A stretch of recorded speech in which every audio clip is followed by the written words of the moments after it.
Hey guys, today we are going to look at the immune system. Now this is kind of exciting, very interesting because we're still in the middle of a pandemic, right? So that has everything to do with the immune system.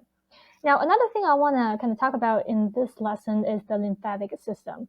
Now, most of the study manuals do not have a separate chapter for the lymphatic system, but it's really closely connected to the immune system, to the circulatory system.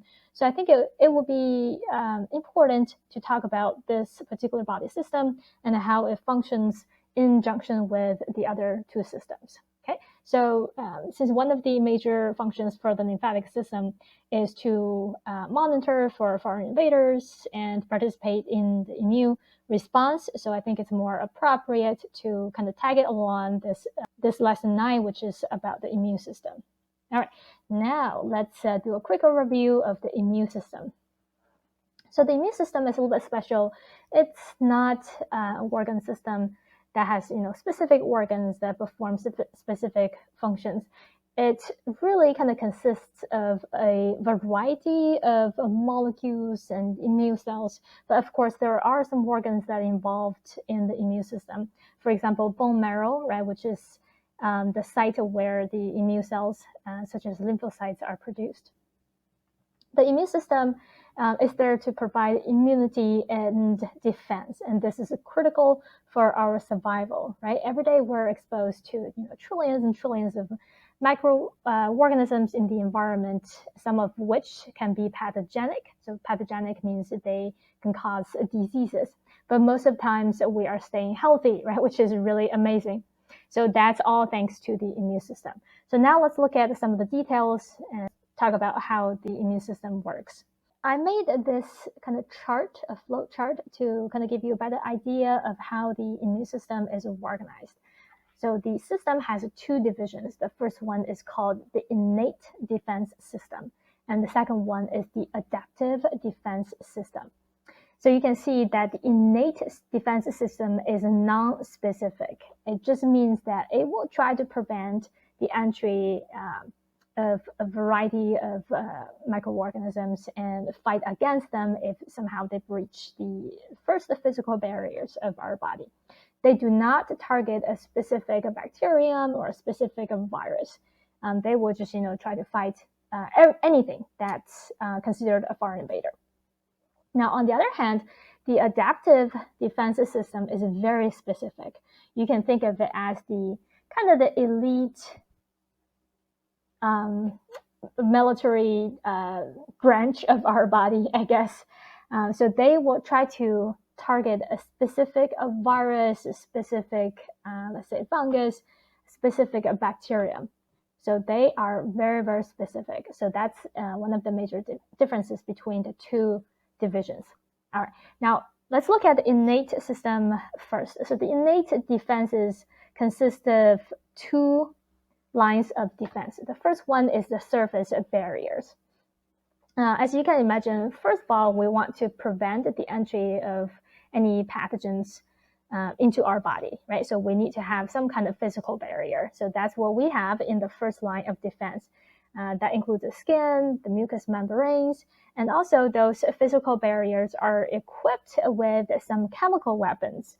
And we'll talk about this in more defense. One thing I want to kind of point out is that we do have some beneficial microorganisms living on the skin, on our body, and inside our body, right? For example, in the large intestine. So these beneficial microorganisms do not make us sick. They actually have this kind of mutual beneficial relationship with us. So we provide them with space, with nutrients for them to survive, to grow, and they in return will compete with pathogenic microorganisms. So they will try to compete with those bad microorganisms for space, for resources. So they actually help us kind of keep those pathogenic microorganisms at control. So some people consider the beneficial microorganisms as part of our kind of defense system that keeps us healthy. All right, now if the surface barriers are breached, we have the second line of defense that will be put into work. So this second line of defense is composed of some of the immune cells that can directly fight the pathogens, some antimicrobial proteins, which can also damage or kill the pathogens. And there are also some processes that you guys are pretty familiar with, and those are also our kind of responses to the invasion of pathogens. So again, we'll talk about this in more details in a second. Now, the adaptive defense system has the third line of defense, and like I said, that's the elite military branch, right? That targets a specific type of a pathogen. There are two arms in the adaptive defense system. The first one is humoral immunity. So this kind of arm, this subdivision involves antibodies. And I want to point out here that the antibodies are produced by B cells. And this information is very important. I have seen questions on this, a few times. So whenever I get to this, I will kind of remind you that the antibodies are part of the humor immunity, and antibodies are secreted by B cells. So hopefully the more times I mention this, the better you will remember this. All right, the second second subdivision is this cellular immunity, also known as cell-mediated immunity. So this division or subdivision involves mostly T cells. And we'll talk about what T cells do and the different kinds of T cells. All right. Now, before I move on to the next slide, I want to point out a typo in one of the TEAS study manuals. If you have this version in the immune system, they said that this is the original wording. They said the innate immune system has 3 lines of defense, and that's not correct, right? As you can see in my flow chart, the innate system has only 2 lines of defense. So that's not correct. I think it's a typo. I think they really meant the entire immune system has 3 lines of defense. All right, now let's look at more closely at the innate immune system. If you remember, first line, of course, that's the physical barrier and some of the chemicals that are secreted by this physical barrier that can further help prevent or inhibit the growth of microorganisms. So everybody's familiar with the skin. I remember when we talk about skin, I think we mentioned that burn victims are very susceptible to infection, and that's because they lost their skin. They lost the physical barrier, right, that prevents the entry of pathogens.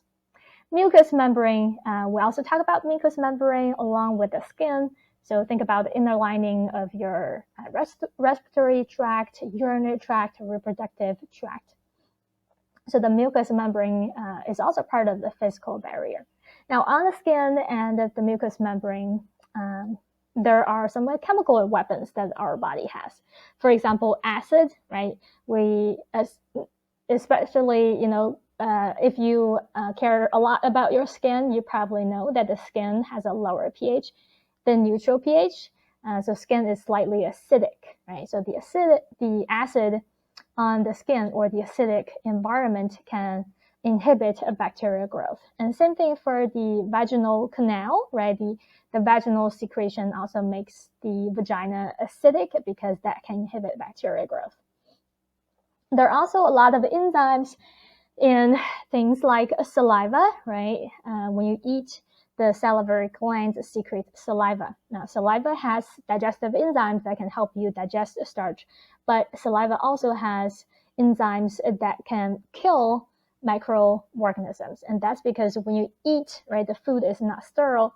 So we want to, do as much as possible, right, to kind of kill the pathogens before they get further into our body.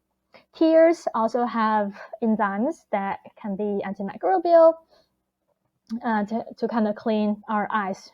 Stomach is also very acidic, very, very acidic.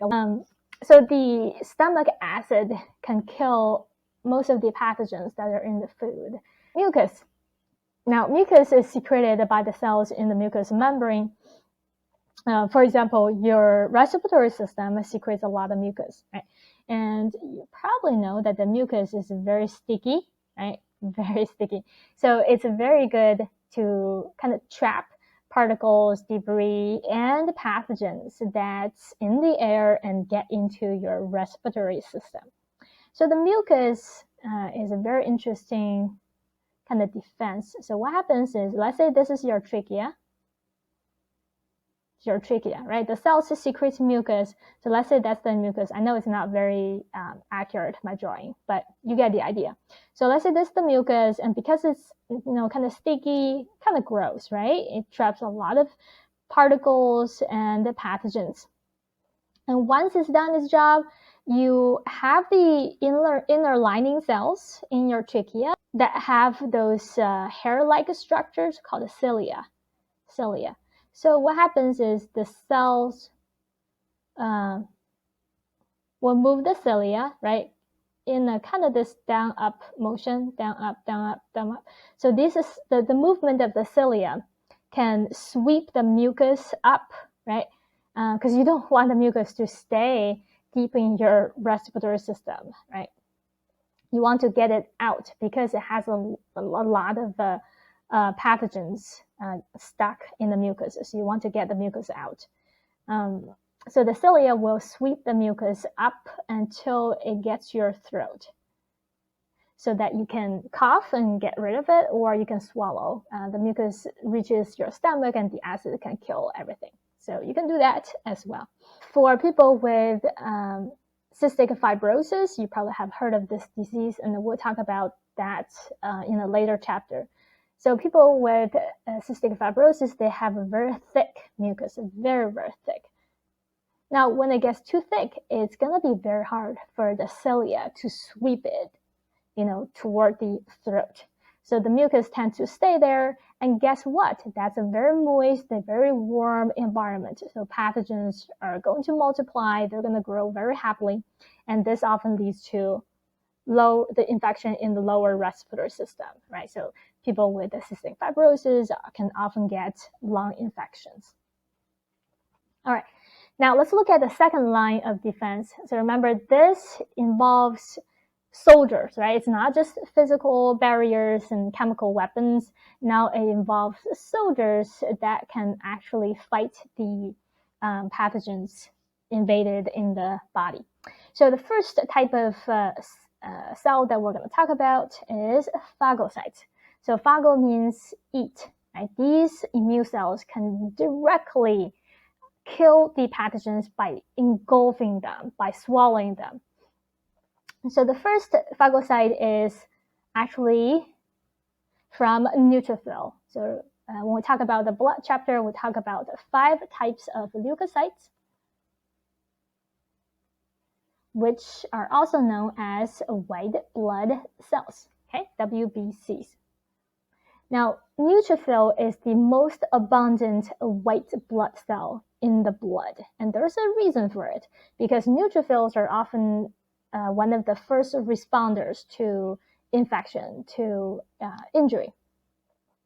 When there's injury, neutrophils will be called to the site of injury, so they are going to leave the blood and they're going to enter the tissues. Once they enter the tissues, they obtain this superpower. They become phagocytic. So now they're able to engulf, say, bacteria cells and, try to protect our body. The second type of phagocyte is from a monocyte. Again, monocyte is one of the 5 types of leukocytes. It's not as abundant as neutrophil, but it can be ferocious. It can be very aggressive. So similar to neutrophils, monocytes can be called to the site of injury, and once monocytes leave the blood and enter the tissues, they become macrophages. So these macrophages have a big appetite for foreign invaders. All right, now the next type of immune cell that participates in the second line of defense is natural killer cells, NK cells. Now these NK cells do not engulf pathogens. They kind of do a different type of job. They do not attack free-ranging bacteria. So phagocytes do. So what happens is, if you, let's say these are your body cells, okay? So these are the cells. And you have some bacteria that happen to kind of enter our body through, let's say, a cut in the skin, right? And these phagocytes can locate these little bacteria cells, right? And engulf these bacteria cells. So you can see these bacteria cells, they are free, right? They are living outside the cells. So that's what phagocytes do. Now, the NK cells, they do not target free bacteria cells. They don't have that ability to eat them. Instead, they have a different group of targets. So what they do is they are going to kind of try to find a virus infected or tumor cells, and they will attack those cells. So you may know that viruses are kind of like a parasites, right? Now, in order for viruses to survive and multiply, they have to be inside a cell. So let's say this is a cell, right? So the virus has to gain entry into the cell.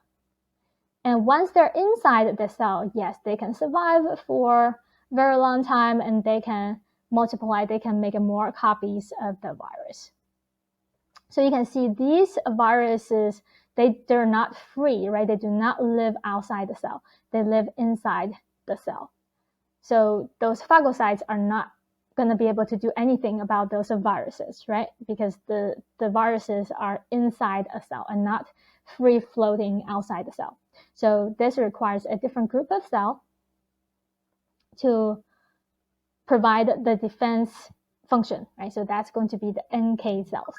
And same thing for kind of tumor cells, right? Those are our own cells, and the phagocytes usually do not engulf, a living cell from our body. That's not their job.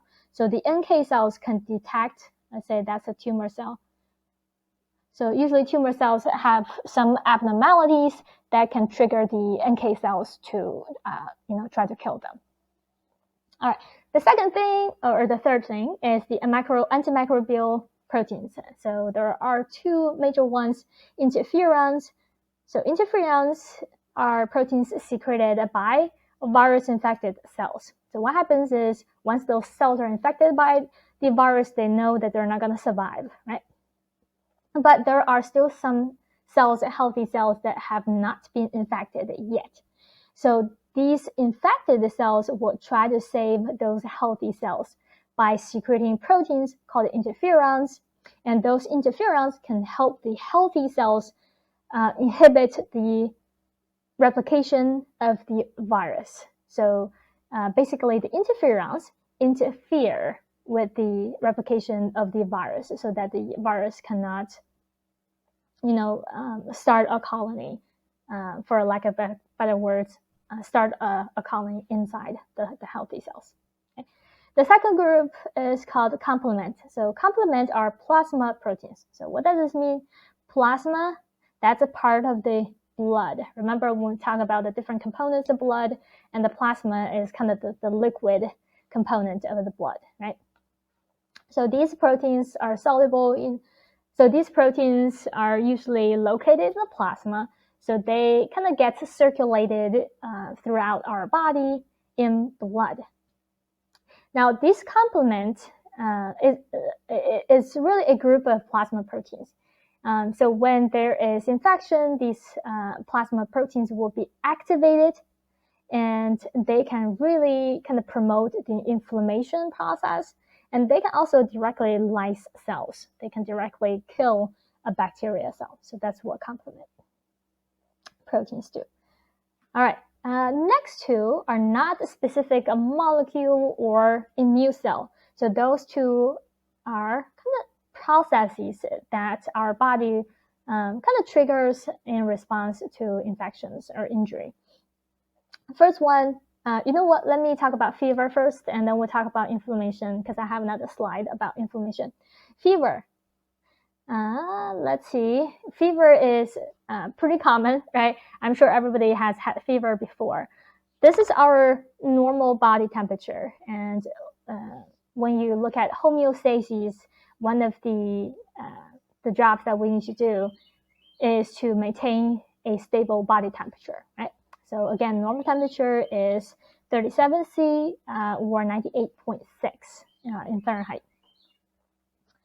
So when there is infection, the immune cells will secrete pyrogens. So pyrogens are chemicals, again, secreted by those immune cells in response to invasion.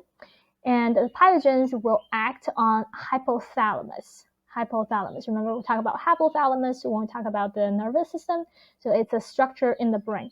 Hypothalamus is our body's thermostat. Okay, meaning it controls our body temperature. The pyrogens can make hypothalamus raise our body temperature. Okay. Now, what does this do? Because everybody has experienced fever before, and you know it's kind of miserable, right? You feel really crappy.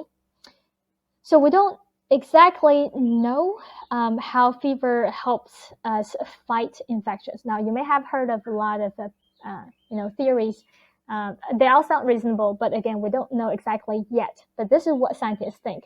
Fever causes the liver and spleen to sequester iron and zinc. And iron and zinc are nutrients that bacteria use for growth. So if there is a lack of those nutrients, then that's going to slow down bacterial growth, right? Which is good. And also we think that once your body temperature goes up, higher temperature promotes chemical reactions, right? So fever may be able to increase the metabolic rates of tissue cells, and then really kind of speed up this repair process, right, after the injury. Last, let's look at inflammation.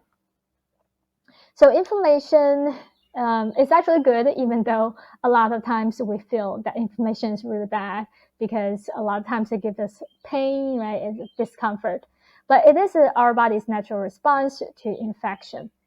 In inflammation, there are a bunch of inflammatory chemicals released, which lead to all those, crappy feelings that you have, such as pain, swelling. I need you to remember one inflammatory chemical, which is histamine. This is easy to remember because you probably know that a lot of drugs are out there for people with allergies, and most of those drugs are antihistamine, right? So they can kind of really dampen the effect of histamine. So histamine is secreted by mast cells. Let's look at this diagram and we can see what happens in inflammation. So let's say you have a cut, right? Right here, that's a cut. And then some of the pathogens that are originally on your skin invade your body. And that's going to trigger inflammation response. Injured tissue cells, such as mast cells and immune cells, both they can release a lot of inflammatory chemicals, like I said earlier. And one of them is histamine. So the histamine is going to cause vasodilation. Dilation. If you remember, when we talk about the blood vessels, vasodilation means the blood vessel is dilating, right? Which allows more blood flow to the site of injury. That's a very good thing. For one, blood has all those leukocytes, right? Which are part of our defense system. So more blood flow will bring in more white blood cells to the site of injury to fight the pathogens. So you can see, the neutrophils and the monocytes, they will become phagocytes, right? They will start to engulf the bacteria. So you can see right here, they can just swallow the bacteria cell.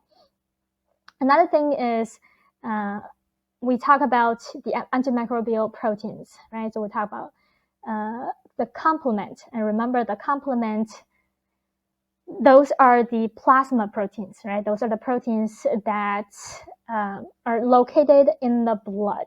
So the blood flow, the increase in blood flow can also bring in the antimicrobial proteins to the site of injury to help those immune cells fight the pathogens. Okay, now histamine can also lead to, first one, vasodilation, but histamine can also make the blood vessels leaky. leaky. Okay, so what happens is histamine can increase the permeability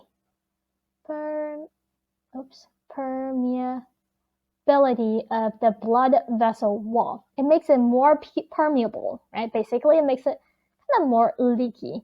So the plasma proteins can come out, the protective proteins can come out, the white blood cells can come out more easily, right? They can squeeze through the cells that make up the blood cell walls, and there will be more fluid leaking out of the blood, right? Remember, the fluid, the plasma part, contains the antimicrobial proteins. Okay? You can see, all those things are good, right, in terms of fighting the infection. But this can cause a lot of discomfort, right? If the blood vessels become leaky, then you have, like we said, that will lead to an increasing amount of fluid accumulating in the site of injury, right? So that's going to cause edema, which is swelling. And also, the increasing amount of fluid often presses against your nerve endings in the tissues, and that's what's causing pain. Well, okay. Now, I have seen quite a few questions on inflammation, on histamine, and the inflammation process in general. So you might want to have a pretty good knowledge of inflammation.